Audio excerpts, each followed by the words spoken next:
well, Craig. Welcome to this edition of FoxCast. Today, I'm joined by Alistair from Aurora Energy Group. Welcome, Alistair. Hi, Craig. Good to see you again. We've met a few times, haven't we? You know, over the years. Known you from the beginning. Yes. In fact, we had your colleagues Tino and Christian here recently to talk about Aurora and your journey and everything else. And obviously, you're here today to give a different perspective on that. Before we get into sort of the details and talk about the industry a little bit, tell us about your journey, how you've ended up sat here today and in your position at Aurora. Yeah, it's good to see you again, Craig. Good to see you. Thanks for having me. We've been in the sector, as you know, from Tina and Dave for a long time. Yeah. I basically joined the solar sector back when customers were getting a £2,500 check from the government. Mm-hmm. So that was like pre-feed-in tariff. Pre-fit, yeah. So we joined. Basically, I was in investment banking for 10 years. Mm-hmm. I worked in London, in the city. Did 2 years in Hong Kong as well. Okay.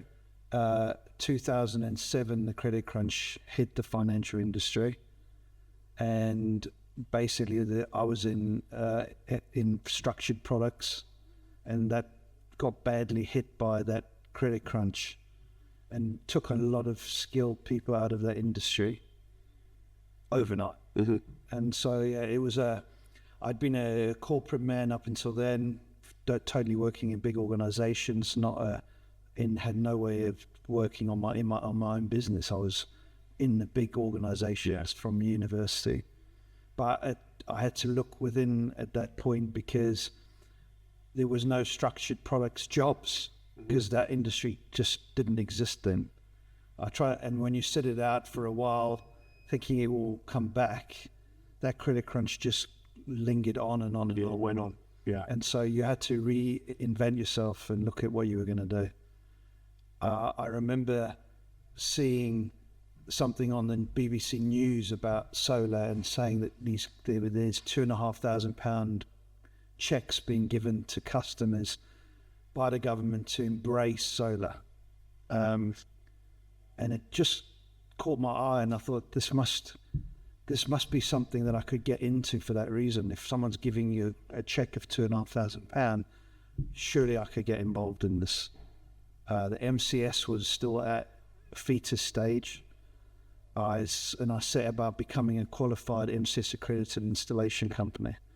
I think I was in number 9 or 10 MCS accredited company on the list. So very early. So one of the very first, hadn't you? Very early in there. And started to install solar PV products from scratch. To learn about solar was very difficult. To find information was very difficult. Literally, the pitch used to be, here's a solar panel. Have you seen a solar panel before? Let me show you what a solar panel looks like. Yeah.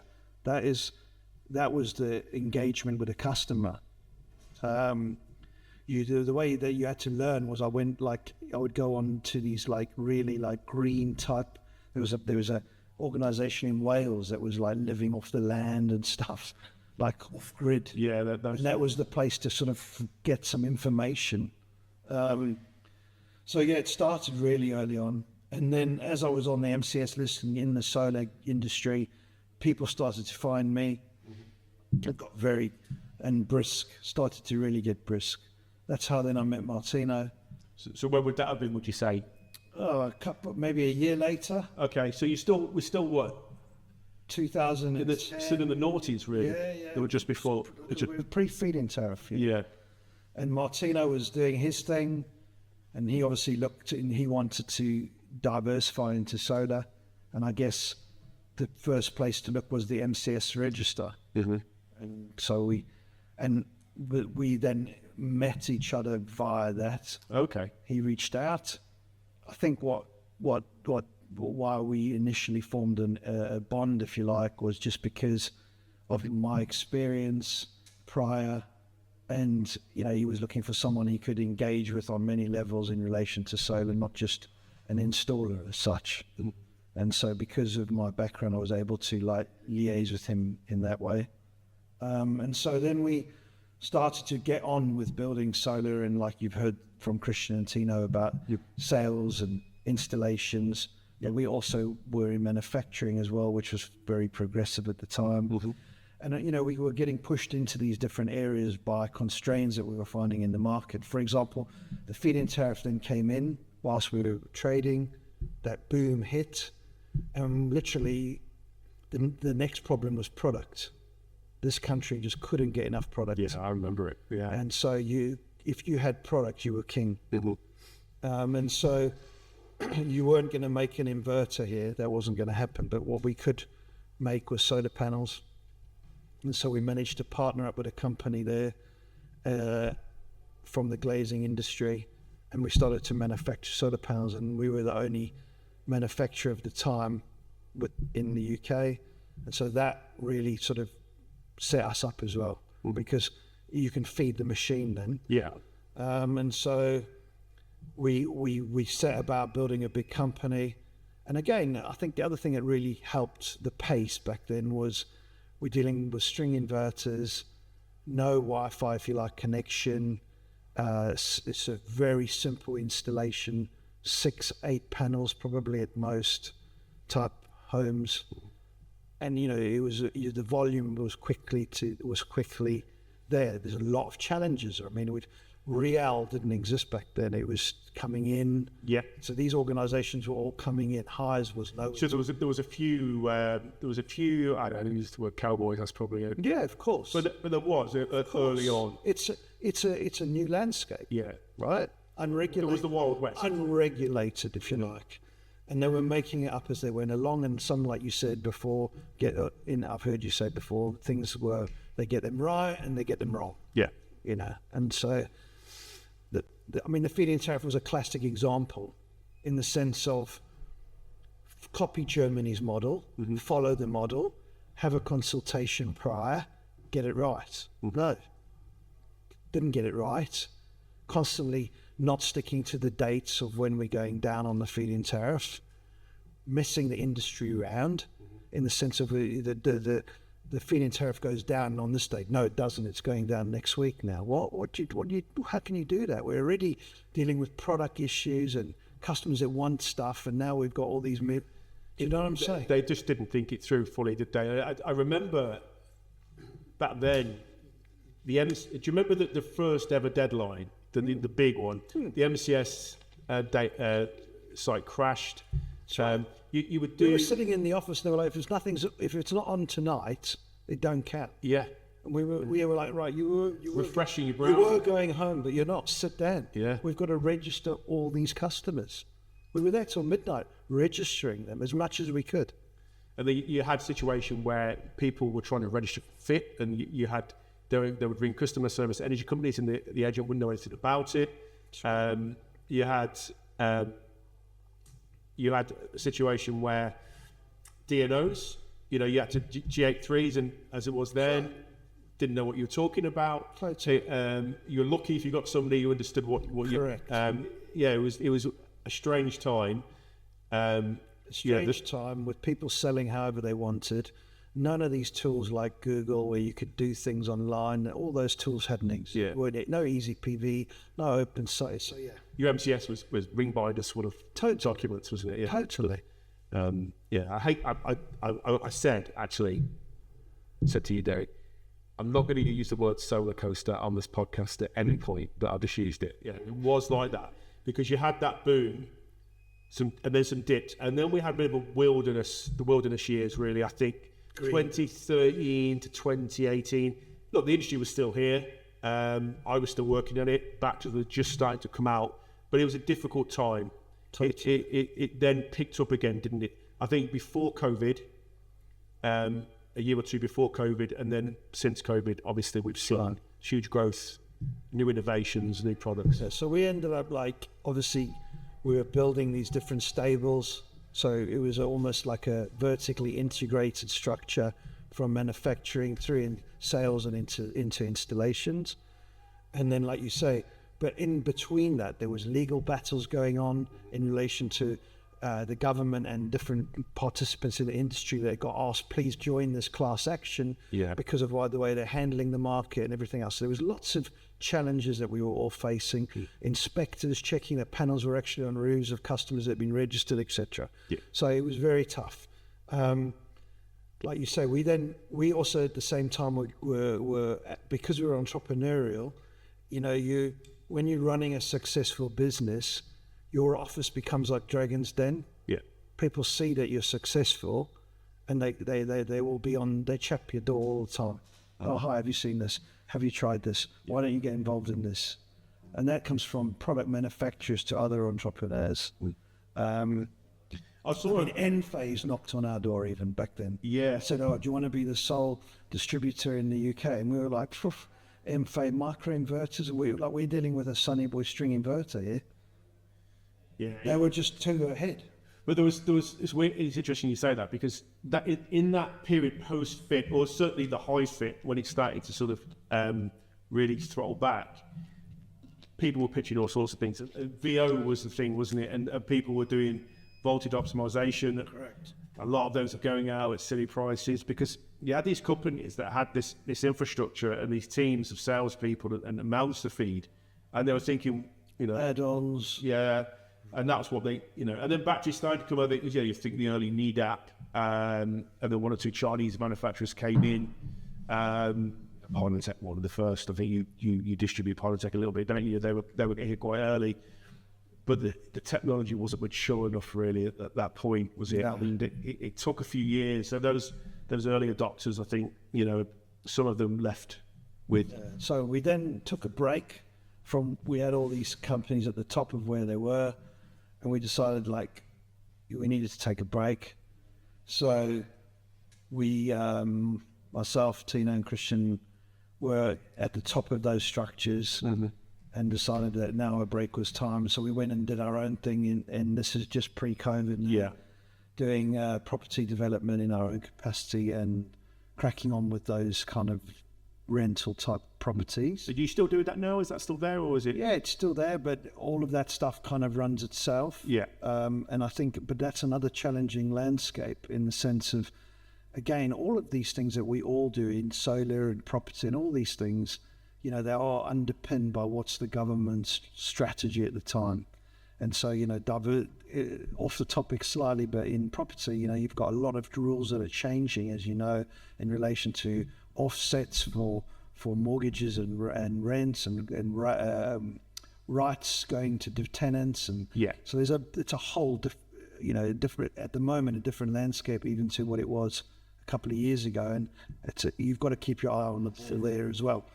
So but it's more passive. So we were cracking on through all of that, which was probably quite a good time to do that through COVID, just by fortune, because I didn't have to worry about lots of customers and things. But post COVID, Martino reached back out to me and said to me and Christian, "Come on, guys, it's time to get going again." And we were like, "Okay, well, what do you think?" And we sat down and we decided that we needed to do what did we like and not like from our previous life, and what were we quite good at, and what would we think we'd be good at in this life, looking at the solar industry. And we decided that let's get involved in wholesale, and so the Aurora Energy Group was born, and we decided to get stuck in, and we started again with a blank piece of paper, but what we found was that we quickly were able to orientate ourselves back into the market because of where we pretty much had left it. And you would have had contacts, I guess. That's what I'm saying. Yeah, so you just... So we kind of picked up, it's like literally getting out of a helicopter. We were like, okay, let's have a look around. Oh, there's Johnny, there's Peter, there's Paul, how are you all doing? And because of our previous background and if you like, achievements, people were already willing to listen. Yeah. And so that is, I think, one of the big factors of our success was that because we had a good reputation and people knew that we were honest and trustworthy from prior, that they were willing to listen to us and let us in. Because you have to be let back in. Yeah, well, that's the thing, isn't it? And that was the basis of that was the trust you'd built prior to that. So you were starting with a blank canvas, if you like, but really you would. You had those. Yeah, but if you've got those tarnished doors to open. Tarnished name, or you've done a bad job, people are just not going to have any time for you, are they? So literally, that was one of the big things that we were able to trade off of. Yeah. And people were willing to embrace us back in. Yeah. And so I think that really, and that gave us a bigger clout than we should have had based for our size at the time, which allowed us to get a little seat at the table and then start competing, because ultimately, as a wholesaler, I need price and products to compete. And if I can't get those at the right price and the right products, then as a wholesaler, I can't open, can I? So that was what enabled us to then basically build and come back in. So you are where you are now, and obviously we discussed that the other day with Tino and Christian, and you've carved yourself out a nice little, as I use the term, boutique distributor, but you kind of are. You kind of, you've got ambitions to grow. You've grown massively already, but you maintain this very customer-focused approach, totally. Looking after your customers, and I think it probably puts you in a good place. I think, and I think that model, certainly observing it from the outside, and obviously, look, I have to be careful. We sell through the big national distributors with whom I've got a great relationship, but I certainly see. Put it this way: if I was on the other side of it as an installer, it would mean a lot to me to have that kind of relationship that I see that you have with your customers. Yeah. It's pretty unique. It's beaten to the company. Yeah. I mean, you've got to understand, like, Martino's been in this industry for a very long time, in this wider industry, right? And so this comes from a strong culture push. It's not by chance. And so service is high, service is key. I mean, I was telling someone a story this morning, because we've got WhatsApp groups of for different customers. Every customer has a WhatsApp group. And Martino was vocal like 2 days ago because someone didn't get a reply for 6 minutes. I mean, it's like, it's paramount that we provide a good service. Yep. And we all will totally agree to that, because we know that that's correct. And I think what really kind of helps us appreciate that is because of our prior life, because we've done installations at volume, and so we know the feeling when you're there trying to get something done. And we know that you're in a van driving home at 8 o'clock at night and you're back in the warehouse for them at 7 or 6 or 5 in the morning the next morning. And so they're only going to have a little bit of downtime to make those communications of what they need. And so it might be inconvenient for you because you're still at home at 7, 8, 9 o'clock at night, but that's your window where if they want to put an order in or ask a price, you need to be there. Yeah, absolutely. And I think I'd echo that, and I can see how it is working as a model for you guys. The industry at the moment, then, let's try and just take a pause and see where we are. As a distributor, inverters, panels, batteries, EV chargers, these things.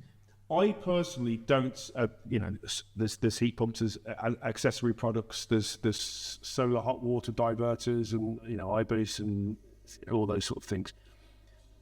I don't see a real significant change in that going forward, at least for the next 12 to 18 months. I think there'll be some changes. There'll be vehicle to grid.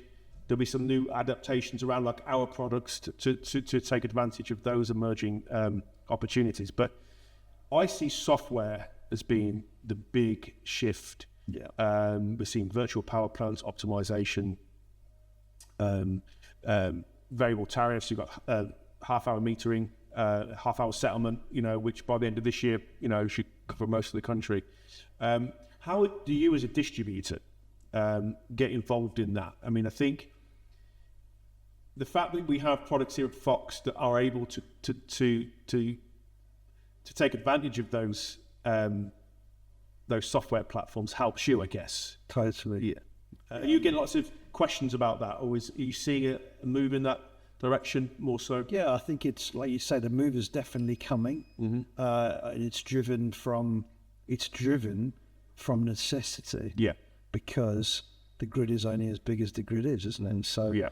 I mean, like the batteries have stepped up their game, as you say, from EV chargers, from EV cars. We've now got the technology and the money that came out of that to give us the batteries in solar. And the battery success is paramount to helping the grid. Hence, the wider feed-in tariff was what it was. Put it in the grid, please. Now don't put it in the grid, please. Let's put it locally in a battery. So I think the VPP thing is interesting as well, because we can start to mobilize these different battery sources, if you like. But how do these virtual power plants see those batteries? So we need the software, like you say, in order to see that battery. And obviously, the big money one is going to be when these software companies mobilize the mamas and papas, the Johnnies and the Peters batteries to become one big VPP. I think these type. It's already there to a point. I think we're seeing it, and yeah.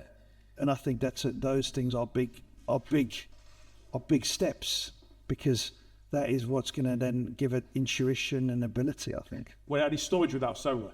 So we see that a lot of that already. Just AC coupled systems, no solar, rate arbitrage, charge off peak, etc. Or now there's these emerging virtual power plant options. What it essentially means is, and this is one of the frustrations I was going to talk about in terms of challenges, and one of the big challenges is government and regulation. Totally. Every property in this country is a candidate to have a battery. Correct. If it's on the 10th floor of an apartment block, it should be a candidate. If it's a terraced house, and what they've done is essentially eliminate those as being eligible for a battery, which is frustrating because the potential growth here is enormous, and the benefit is everybody benefits from this. Does that frustrate you that we have those roadblocks put in place that slow the? Yeah, and I think it's hard because they all change with who's in government as well. Yeah. So you never. It's a typical thing though in the country on many different areas, isn't it? Who's in power? What are they pushing? So I think that you can have these views, but as soon as the power changes, it changes again. I mean, I think when I saw Ed Miliband's latest statements on what he was going to try and push, I did see. So I thought some references where he was going to try and mobilise some of these more untouched opportunities, even down to solar on balconies and stuff. I'm glad you raised it, because that was my next point, is that we have these what they call balcony solutions, but essentially it's a small plug-in battery. I actually have one down behind Derry there, out of view of the camera, but we have our own solution ready to go, being rolled out in Europe in large numbers. Now it's called S22. You stack that up and you plug it into a wall socket. There you go. And apparently it's very well proven in Germany. Yeah, they're doing large numbers of them. Exactly. It can be a balcony system because you can couple it with panels on the balcony. There is a consultation, you think you've mentioned it, that's happening now, I believe. And I've reached out to Ed actually on this. I have emailed him. I've reached out to him to say, look, we're on the front line here. Like, don't just talk to people in the ivory towers. Please speak to people down here on the ground, and we will give you some feedback. Yeah. But let's see where we go. Yeah, well, the problem is you've got every regulation that exists prevents it at the minute, whether it's IET, BS 7671, PAS, MCS, they all don't allow for it. So there's a lot that's got to change. Maybe this is suggesting that some micro storage standard could be written. I think some installers are a little bit nervous because this essentially then becomes a consumer product. He talks about that. He wants panels in supermarkets, doesn't he? Yeah, buy it online, install it yourself, kind of thing. And I think there's a bit of nervousness there with installers, which I understand. But yeah, I think it's something that maybe we we were a little bit slow to embrace these things when you know the benefits are pretty clear and obvious.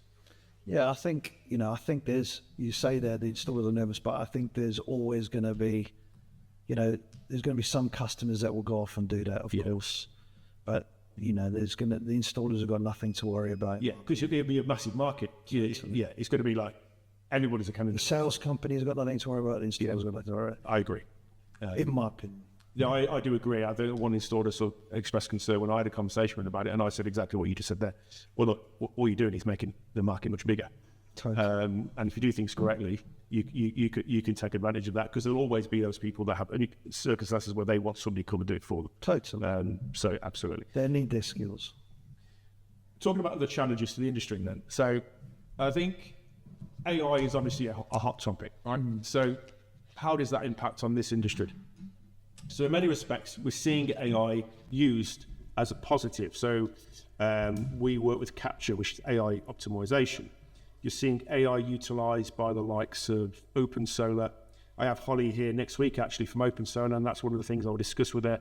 So they're, had a huge impact on the installer's journey through a design using these AI tools. But obviously the wider concern within the society is, how is it going to impact on jobs? I think it's certainly the case that some jobs will be lost. Now, they'll be lost in an industry that's growing. So actually there won't be a significant visible loss of jobs in this industry, because the green jobs are going to increase. But I wondered how, so I'll come to it in a second, but I'm just thinking areas where there may be some impact. Frontline, AI and robotics isn't going to get somebody on the roof to put rail up there. It's not going to get somebody to install your battery. It's not going to get somebody around to do a full site survey. No. Those front lines will be larger. I think our industry will be affected less than pretty much any other from that point of view. But back office, customer service, we're seeing AI chatbots now used initially as a sort of to complement customer service, but increasingly taking over. Marketing is another area. If a company's got 4 marketing staff today, do they need 4 in 5 years? And crucially, sort of system design. So we've talked about Open Solar and their platform, but lots of companies employ people to do system designs. You could throw in survey, site survey to say ChatGPT, tell it what, give it some broad scope, and it will come up with a very detailed True. design, ROI calculation, everything within seconds. So does this concern you? Because obviously AI isn't going to put a pallet onto a truck. So, I don't think it's going to affect you guys so much, but are you concerned at all about that? The impact AI might have on the industry? No. No. You've got no words. I think what you said there is accurate, in the sense of, I think AI is good for information as well, like from the customer point of view. So that part's useful, again, because it's giving them a lot of information. I think the marketing and all of the, like you said, is valuable. But on the industry side, like you said, we still need to explain to the customers and execute what needs to be executed from a wholesale and an installation perspective. And I don't know about you, but I wouldn't want to go on a chatbot, and so I hate them, but I'd rather talk to a human. Yeah. And so, I know already now, in my personal life, if I see those chatbots, they frustrate me. Yeah. And if I could, all I'm doing when I'm on a phone or whatever, looking for optionalities, is how do I get to the real person? Yeah. And I'll be going agent, real person, whatever, because I don't want to deal with those. So I think that the AI will help, because it helps me in my life already on different things. Yeah. But I don't think it's going to be a negative to the industry. No, I see a lot of positives in terms of what it can bring. But at the same time, there's a wider discussion within society. And I think, as I said, and I think you've echoed that, our industry is pretty well protected from it because by its nature. Correct. But I think there will be in the back office certain, it can help improve efficiency, and efficiency sometimes is code for having fewer people. Yeah. So I think there will be a little bit of an impact, but I don't worry too much at all myself. No. And I think the positives it can bring in terms of, we talk about the virtual power plants and AI optimization and everything else. I think it's a net positive. Why you've embraced it as well in your product. Yeah. I mean, if there's an AI tool which there is that you've embraced, but I'm saying if you looked at it and said, okay, is there an AI tool that analyzes all my usage and my data from my generation and says to me, by the way, I'm going to make these tweaks to optimize your system, and this is what the net result of that is, that's brilliant. Yeah, everyone wins it.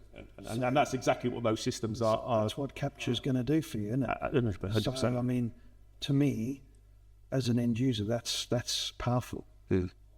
I think we're pretty safe. Although if I was working in software development, accounting, or at a marketing agency, in the creative industries, I'd probably be a bit more worried. But But we're not. We're not. And let's see how that pans out, because people don't. You said it yourself about chatbots being a good example. I mean, they will get better, but I find myself doing the same. Can I speak to a real human, please? Yeah. Especially if I've got a problem or really need addressing. Yeah. So that's never going to go away. Because whatever we say, every problem is unique, or every discussion is unique. Yeah. You can try and standardize it on a chatbot, but it isn't. Life isn't like that. No, totally agree. So, Alistair, you have quite a unique perspective. You've worked in installations, you've worked in distribution, you've worked in manufacturing. Okay, so you've seen it from all sides. Sure. Now, in your position as a distributor, you're obviously working day to day with installers. Correct. Selling to them, but also helping them to grow their business. And obviously you want them to be successful, because if they're successful, you're successful. Correct. Question for you. Do you think there's too many installers in the industry right now? Not enough. Okay. Yeah, I mean, like, we have spent quite a lot of time with our personal time in the business, facilitating training of electricians that are looking to still transcend into this industry. Unbelievably, there's still a lot of electricians and the tradesmen, like roofing type companies as well, that still aren't in this sector. It's quite unbelievable. I mean, if you look at how many electricians there are, and then you look at how many of those electricians do solar, I think that would be quite an alarming figure. Yeah. And so what we found with a lot of those ones that we've helped transition from into solar, it's a big step, because, like you say, the common stance is, I'm doing what I'm doing and I'm doing it well. I don't want to go into something and get bogged down, or go into something and ruin my current business. So it's a common feeling as a sole trader or a small business, and so they all know about solar. They all get solar, but the solar comes with the roof element as well to an electrician, and the roofer, it comes with the electrical part, right? And so there's a little bit of outside of their remit stuff. They've got to come up with a solution, and they're also, where do they start? And it's, I think solar is one of these things that when you dumb it down and somebody explains it to you in a good way, you can get it. But if you try and come into it yourself, you can sometimes come in the wrong way, and it's quite challenging to orientate yourself to, like, oh yeah, we can add this to our business. Yeah, because there's all sorts of additional compliance they need to be aware of, and standards, and then there's that thing, isn't it? As an electrician, they might go in and do a rewire, or go into a house and fit something, and it is largely fit and forget, because these things don't go wrong. Whereas with solar, there is that. I was speaking to Rahi recently, one of your customers from Solar for Good, and that after sales element is perhaps to some of these companies not something they're geared up for or have the infrastructure to support.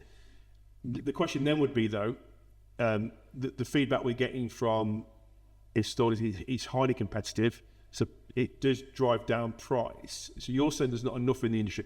Are you saying there because the market is much bigger than we think it is? Yeah.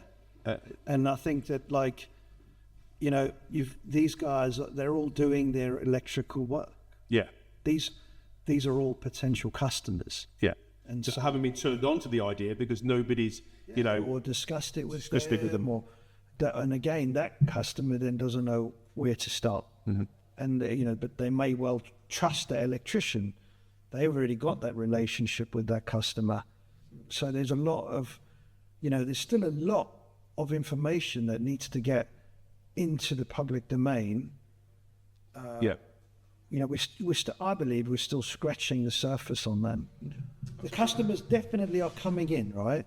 So when we started this conversation at the beginning, and this is what a solar panel looks like, we're not at that stage, and so that's where the kind of industry has changed now. Like when you did the feed-in tariff before, customers were like, right. They thought it was a sales scam. The feed-in tariff initially was taken as a scam. Yeah. It's too good to be true. Yeah. But why are you lying, right? So we've gone past all of that, but there's still a lot of customers, and you just have to drive down a road. Just drive down a road and look, okay, there's solar installation. No. Yes.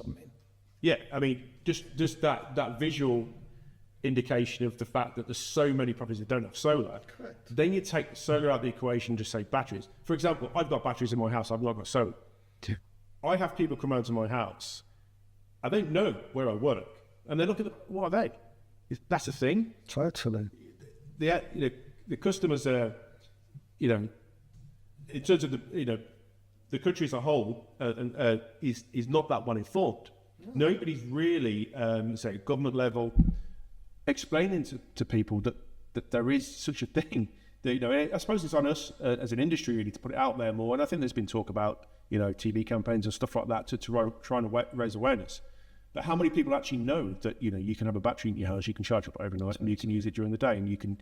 And what I spend my time in, like parties or when I go out and socially, my sort of line to people is, if you're ever thinking about solar, just give me a shout, because I'm not trying to sell you anything, but what I reckon you're going to struggle with is, where do I start with this?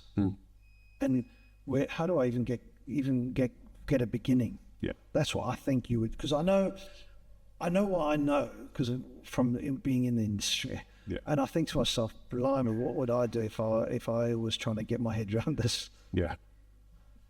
I think it was interesting you answered that question when I said, are there too many installers? And you said no. It's quite a unique response to that question, because he asked anybody else to say, it's too many, too competitive.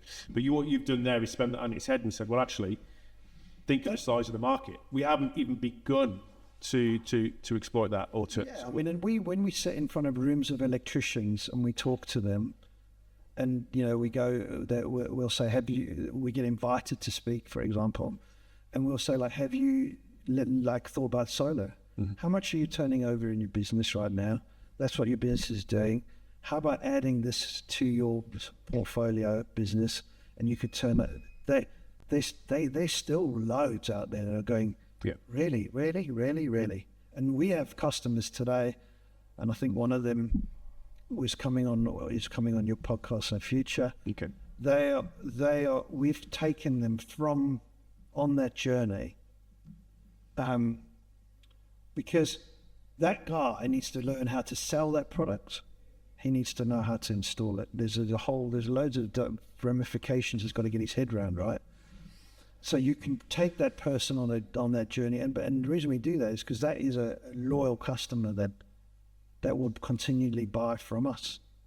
And so that time spent on nurturing that electrician to now being a fully fledged solar installation electrician is worthwhile for us. It's interesting that I think that we talked about it just briefly earlier about the balcony solutions, and maybe that will be the catalyst. to this greater public awareness. I think the other thing that I find frustrating is how little anybody in authority talks about battery storage as a thing. So you'll get a lot of people online that will talk out against renewables. It's unreliable. Gas is. I mean, look, I'm not anti-gas or anti-nuclear at all. I'm not one of those people that's renewables only. But I think when people talk about storage, things get dismissed. Oh well, there's not much of it. They're talking about the grid scale. What people don't realise is just how much storage there is out there already. Partly because it's not properly recorded. MCS have got no idea. They record some of it. Most batteries are going in without a G99 because they just, rightly or wrongly, that's happening. People are expanding their systems, but there's no new application for that. So if I had 10 kilowatt hours and I've got 30, nobody knows I've got an extra 20. So the amount of storage out there is significant already. And if you talk about 1 million homes having an average of 10 kilowatt hours, it's 10 gigawatt hours. FEMA mass is right, 10 gigawatt hours. That's maybe 5 gigawatts of continuous power that it can supply to support the grid. That's like a nuclear power plant kind of level. We scale up to 2 million, 3 million, 4 million, 5 billion homes. So suddenly this question about renewables and their intermittency becomes much less of a problem. Actually, because the storage, and then people talk about lithium and the environmental impact. Well, look, the industry's going to go towards sodium batteries. There's going to be all sorts of adaptations, and changes. We haven't even begun to scratch the surface. No, and that's what I was trying to say when we spoke earlier about how do we get these VPPs to see these individual batteries in all these individual homes, and so then we need to knit them all together, don't we? Yeah. And bring them on grid, if you like. Yeah. It's another thing which touches on to your products. You were saying you look at them, and some people argue about the all-inclusive products versus the modular ones. And the modular ones, this is why I believe they've got such a powerful stake in this, because many customers do go for X battery storage initially, and then say, no, actually I need to add to that, or this year I'm going to fund the cost of adding to that. And so you do need a modular system. And it helps you as a distributor because you get that repeat business. The installer gets the repeat business. One of the problems we have at Fox actually is if you took our stackable EQ batteries, they're so easy to install that end users buy online and do it themselves, which we try and discourage really, because it should. We make it easy for a good reason because we want installers to have an easy life. But at the end of the day, it should be going back through a qualified installer to. Totally, and we do see that. Yeah. I think the modular solutions is obviously, has that clear benefit, and easy scalability. That's not to say you can't scale our other batteries, but it's less simple than it would be on a stackable solution. So we've got some updates coming on some new product, which I can't share on here publicly just yet, but I'll speak to you about it after. But that's one thing that, again, like talk about Fox. So the main thing when as a distributor, what you're looking for in a supplier or manufacturer is someone that is doing what you just said there. Yeah. Like there's a lot of manufacturers out there that do ABC. That's all they do. Yeah. And so now if I'm offering that product to a customer, they're going to have to fit into A, B, or C. And why? If I've got the right manufacturer that I'm supplying the product, I can provide A to Z, well, then I can pick the right one for that customer. And what I mean by that is like the right kilowatt size, the amount of MPPTs, wall mounted or floor mounted, thin, fat. I'm just saying these are all options that when you go to a more comprehensive manufacturer, there is that catalogue of options. Yeah. So we're going to fast forward. We've talked a little bit about the future, and it's kind of the near future. And I think we've kind of touched on this, but where do you think we are in 5 years? Do you think what we've been talking about this scalability and the huge potential will be realised in 5 years? I like to think it will be, but I think so. I think we've got a market that's 3 times as big as it is now in 5 years. yeah, I think that's realistic and are definitely plausible. I think there's, there's obviously the utility companies that are getting behind and driving offers to customers, the tariffs, and then good sales companies. And like you mentioned, Rai, like those guys are trailblazers as well. Yeah. And by having happy customers, by being here for the future and being around, they are converting customers along the way. So that those type of entities are also helping. And then also, obviously all the new guys coming in. And then the last part of it is if the regulation, so you've got the zero VAT, and if you've got on the HMRC side, but if you've also got regulation that also sort of helps, then you've got the carrot stick and everything else, and then it goes. But the zero bat's going, isn't it? I know, but it's a little bit in doubt as to whether or not if or when it will happen. I mean, is the plan, you may know better than me, to go back to 5% from 0 to 5 or to 20%? I don't know. Okay, I need to find. But I'm just saying, all of these things, if they can, like we say, when they change them, the impact. They're all lit firing. The market will be going in the right direction, which I think it is. Yeah, it's a pity actually if that does happen, because alongside that, material prices as a manufacturer, material prices fluctuate, and if there's right now as we speak, and this may change, there's an increase in the raw material costs, and obviously that has to get passed on down the chain, and you start to take away zero rating on the VAT, and suddenly, when you talk about ROI and that sweet spot, suddenly that goes on another year or two. Totally. It has an impact on everybody. Yeah, the government needs to get involved. Absolutely. So in terms of coming to the end now, Alistair, really thank you for your time. Really interesting discussion. Good. Any advice? Anybody looking to get into the industry right now?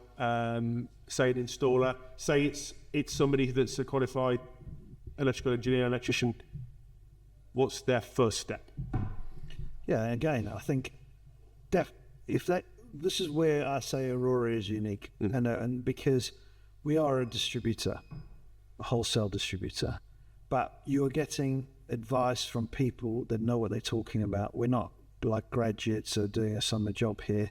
We've obviously got the t-shirt, and we know how to run a business, and we know how to work in the solar industry. So already when we're talking to potential clients, electricians, we can offer advice to them that is maybe not one inverter, one battery. Yeah. So we can give them a lot of guidance that will help them not fall down the wrong rabbit hole. And so I would say definitely embrace solar, definitely get involved, because you've got customers that trust you and that you can liaise with to take solar on and become a customer to you again.